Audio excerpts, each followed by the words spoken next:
I hold in my hand my thoughts on Michigan, Ohio State. First off, entertaining game to watch. I think we can all admit that, especially if you like the low-scoring variety. 13-10 the final here. I've been to the previous 3 versions of this game. I didn't go yesterday, and I didn't go because I thought it'd be a blowout. So I've just got to wear this one. I don't have to wear it nearly as much as those folks in scarlet and gray there, but I got to wear it. So I was wrong. I thought that a statement would be made. I thought that an example would be made of Michigan, and instead we just get a rinse repeat. Kind of copy and paste job from the past few years. It's one of the most inexplicable results I ever remember seeing. We're all for crediting the winners, and I'm about to talk about Michigan. I got to tell you, it's one of the most inexplicable, just jaw-dropping results I remember seeing in college football in a long time. Very rarely am I just outright stunned by a result. Even if I'm surprised, sometimes I can look back and I can say, I should have seen it coming. There was no way I could have seen this coming. Just no way. I got some Michigan buddies out there that even fessed up to me afterwards. Yeah, I'm flexing right now, but I didn't see this coming. I didn't see it coming. Many different directions we can go. I don't think Ohio State views this game the right way. I don't think Ohio State views this rivalry the right way. When I say that, I don't mean they don't take it seriously. They take it 10 kinds of serious, but so does Michigan. But Michigan always plays their best football in this game, and recently Ohio State hasn't. So when I say they don't view the game the right way, I don't mean it's not of utmost importance. I mean, however they're viewing it does not bring out the best in them. The way Michigan views it brings out the best. I've sensed that when I've been around this game the previous 3 years. I wasn't there yesterday, but the previous 3 years I've been there. There's a ton of intensity. Everyone's zoned in, like everyone's focused. So I want to be sure that you don't misunderstand me. I'm not being disrespectful. I'm not saying they don't take it seriously. The entire season revolves around the game. What I'm saying is there is a way that they treat this game at Ohio State that fails to bring out the best in them. And there's a way that they treat it in Ann Arbor that recently has brought out the best in them. Michigan had not won a game on the road all year until yesterday. So you want to explain that to me? I watched Michigan in this game yesterday, and they did everything they needed to do to win. 2 things they needed to do, basically, as far as I was concerned, is make the game ugly. So drag it out of the quicksand, which they did, and Ohio State just whistles merrily along and follows like it's scripted or something. And then the second thing is they just needed to shift and wait. I play slow pitch softball in Smyrna, Tennessee, on Friday nights, and a lot of guys that just love to pull the ball, see how far they can hit it, they'll face a 3-man shift on the infield. In the major leagues, this happens. A lot of guys, I grew up watching Greg Maddux, for example. Greg Maddux wanted to pitch to contact. Greg Maddux wasn't really interested in striking you out. He knew he didn't have the stuff to do that. At least that wasn't his strength. What his strength is making you put the ball in play, but making you hit the ball where he wanted you to. And the thing is, when 88's coming at you and you're used to facing mid to upper 90s, you almost think you're getting a break. And he's just smiling the entire time, because he knows that he's throwing you low and in. It's a little bit off speed. There's no way you're going oppo with it. And there's 6-4-3 double play, 5-4-3 double play, inning over. And you're standing there at home plate like, I did it again. And that's exactly what I felt like watching Ohio State yesterday. You walk right into the trap, and you did it again. There are very, very few ways. There was like a fine needle that had to be threaded for Michigan to have the dominoes come together to be able to win this game yesterday. And I'll be darned if you didn't do everything in your power to help them out. That's not to say Michigan didn't take the game. They did, but Michigan is an extremely limited team. So you had to do a lot to give them the game, and you did. And think about this week now. The months and the years ahead. Sure, we can talk about that in the coming months and years. But just this week, we started with what? We started with Michigan being a 20-point underdog on the road, so everyone kind of chalked that one up as, all right, they're going to lose this one, but man, they just landed Bryce Underwood, quarterback of the future, and you're certainly going to have the windfall that comes with that, and it will come with that because other guys want to play with him. And so the thought amongst people like me, and I think most people, just most reasonably minded college football fans, was they'll take their L this year. That's okay. Meatloaf didn't exactly say 3 out of 4 ain't bad, but that's kind of comparable to what the lyrics to the real song were. 3 out of 4 ain't bad. and then we'll dust ourselves off. They got to come to our place next year, and then we'll be in the Bryce Underwood era, and even if he's not starting, we'll have new energy. What's that? We lead in the fourth quarter. What? What's that? We just won the game. What's that? Our guys are catching pepper spray in the face at midfield. Wow. Maybe we do have their number. You do.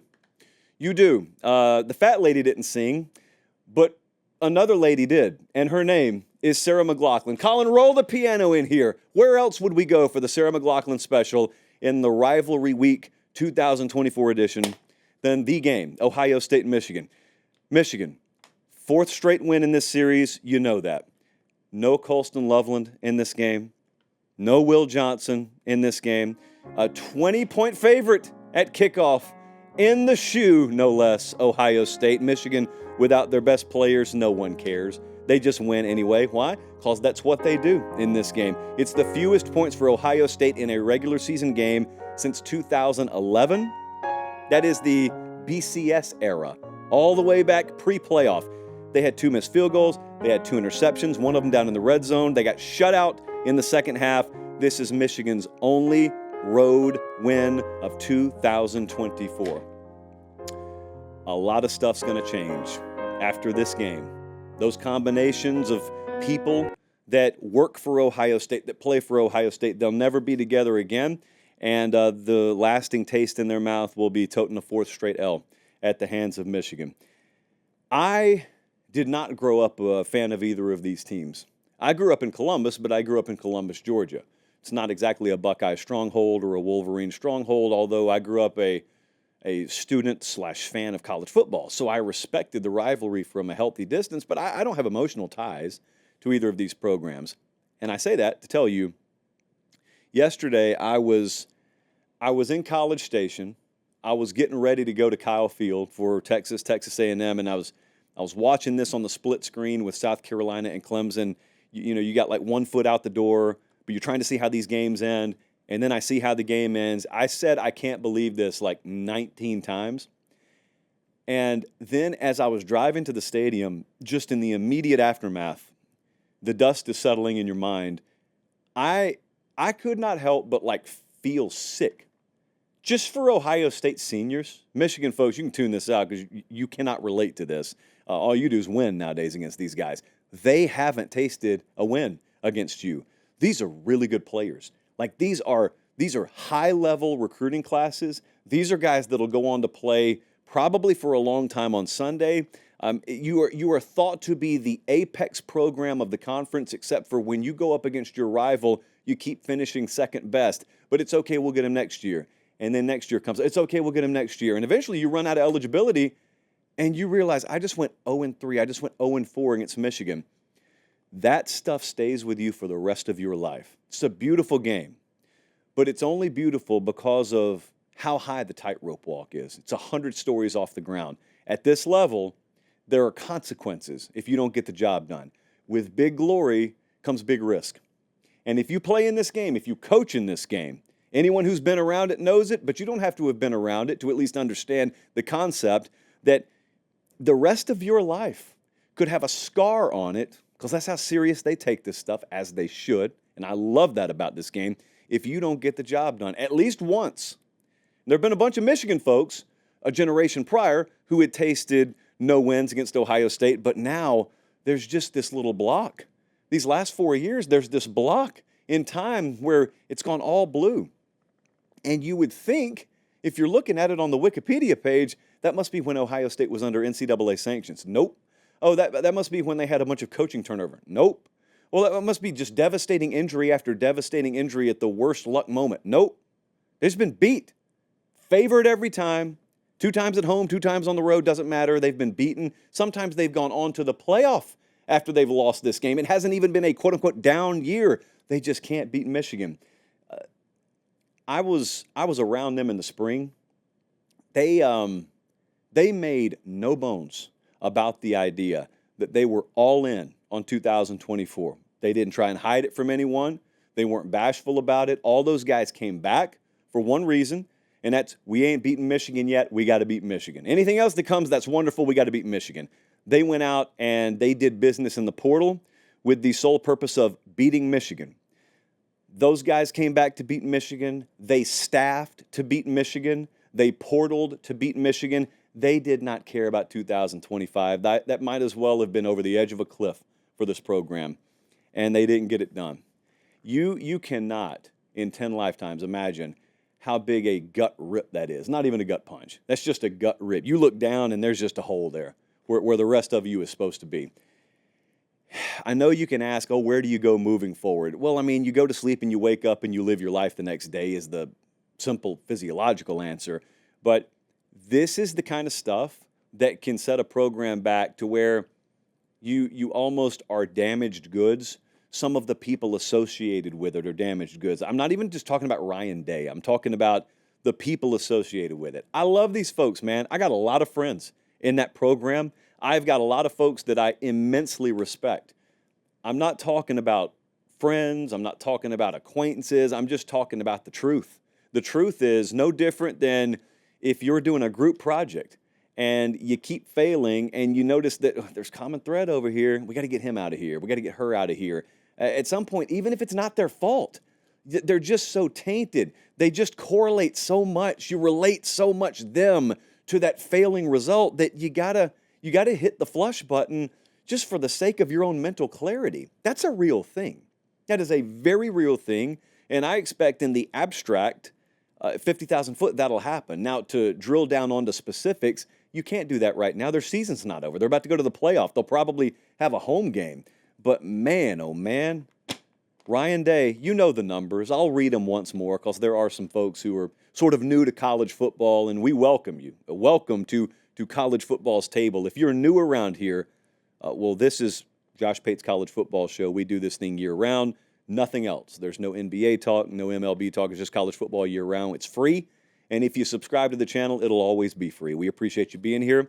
If you're listening on podcast, we appreciate you listening there. Ryan Day, here we go, fresh off the presses. 1-4 in his last 5 versus Michigan. Well, he's just 1-4 versus Michigan. He's 1-3 in the college football playoff. He is 64-3 versus everyone else, which just means he can't win the big game. That's going to be the book on him. It's deserved. I don't think he would fight back against that. I'm sure he's got a million reasons why. We all do when we fail. We normally got a million reasons why. You don't just stand there like a sad sack and say, yeah, I suck. What are the reasons? I don't know. Everyone's got their theory. I don't know. I'm of the opinion, unless you're in the foxhole, you can't fully know. Unless you're in the building, you can't fully know. I've been in that building. I've been closer to this than most people, even who root for Ohio State, get the privilege of being. But I don't know. I'm not really in there with those guys. I think they are insanely hardworking. They're insanely talented. It is a well put together organization. I think sometimes you can work extremely hard in the wrong direction. So if I'm in St. Louis and I want to get to Seattle, I can run as fast as I possibly can. But if I'm running towards Detroit, I'm working hard. I'm working hard in the wrong direction. So that's a very, very broad statement. What is it specifically, tangibly, that needs to be done? What is the direction that needs to be gone that they haven't gone? I'm a huge believer. Heard Tom Fornelli say this. He's so right about this. They didn't want to win the game. They wanted to win the game in a certain way. Spurrier used to do this back in the day. I don't just want to win. I want to make a statement. I want to win a certain way. They wanted to do that. I felt that in the spring. I actually agreed with the sentiment, by the way, that in the spring I said on the show, Michigan's taken it to them physically the last few years. This is Ohio State. You can afford to be anything you want to be in terms of identity because you can recruit any profile of athlete. You can put together a roster any way you want to. You could run triple option if you want to. You can run air raid if you want to because you're Ohio State. You're an apex program. You're an apex recruiter. You can do whatever you want to. I was of the belief, guided by knowledge of being around that program, that they looked and said, look, we will never again be beaten because someone goes through us while we try and go around them. We're going through them. They're going to have to go around us. And so they built from the inside out. They wanted to be ultra tough, ultra physical, and they wanted to win that way against Michigan. And it all sounds good. Then you have the attrition on the offensive line, which honestly, even going into yesterday, knowing all that, I think most of us would have taken Ohio State's roster over Michigan's. Most Michigan fans would probably look on paper and say, yeah, those guys are probably better than this group we're going to trot out there this year. But it didn't matter because Michigan was the better team on the field. I think there was such a blind adherence to the desire to win a certain way that the end goal was lost in the mix, in the fog of college football war, if you will. The ultimate goal is to win the game. And if you got to hit the abort button and you got to do what you know you can do, if you got to pull off to the side of the road, get out of the pickup truck, open the toolbox, and pull out a new wrench, then you do that. They didn't do it. And it was almost like they were caught flat-footed. It's the total inverse of what I saw from Texas last night. Texas is the best program to me this year in the country. Texas never gets caught off guard. Hadn't seen them get caught off guard all year. They don't look perfect, but Texas has got an answer for everything. They're so buckled up. They're so dialed in. And if something's not working, they'll go play defense. They'll run the ball 33 times with a guy that most Texas fans had never heard of in the preseason. Ohio State has not possessed the ability to do that. And it's a problem, man. It's a problem, and it's on Ryan Day. It's his responsibility. A lot of folks asked, are you going to go on air and call for his job? No, because I think he's really good. I think there are fractions of degrees that you have to change here and there. There's a lot of soul searching that has to be done. Frankly, now's not the time to do it because you're still the fourth best odds to win it all. Believe it or not, in this expanded playoff era, what should be the end of the season for Ohio State, for all intents and purposes, is just you lose the Michigan game, you fall off a cliff, and it's like watching a movie. They fall 500 feet, and then they hit the ground, and they just get up. Because college football now. You lose your biggest game, and you lost your other biggest game on the road to Oregon, but it's okay because we let a bunch of people in the playoffs now. So what do you even make of that? If Ohio State goes on to win a national championship, what do we even make of that? They're the national champ. Great. They hadn't beaten Michigan for the better part of half a decade. I don't know. But there will come a time after the season's over, whenever that is, where there's a lot of soul searching that has to happen. I am a believer that the people there can get the job done. It's a fact that they haven't gotten the job done. So we go back to the age-old rule on this show. Does have not always equal cannot? I don't believe that it always does equal that. So I am still a believer that this guy, he's a couple of missed field goals away yesterday. He's a missed field goal against Georgia away from going to play for a national title and beating TCU into a coma a couple of years ago. It's not a lost cause. I know, guys, it's a little over 24 hours ago, so it's time to torch the barn and kill the rats. I know. That's not the way I view it. If you view it that way, it's your prerogative, it's your opinion, you're free to have one. That's not the way I view it. There is a course correction that has to be made. However they handle this game is not the right way. There's a ton of intensity, there's a ton of focus. Forget all that for a second. That's a given.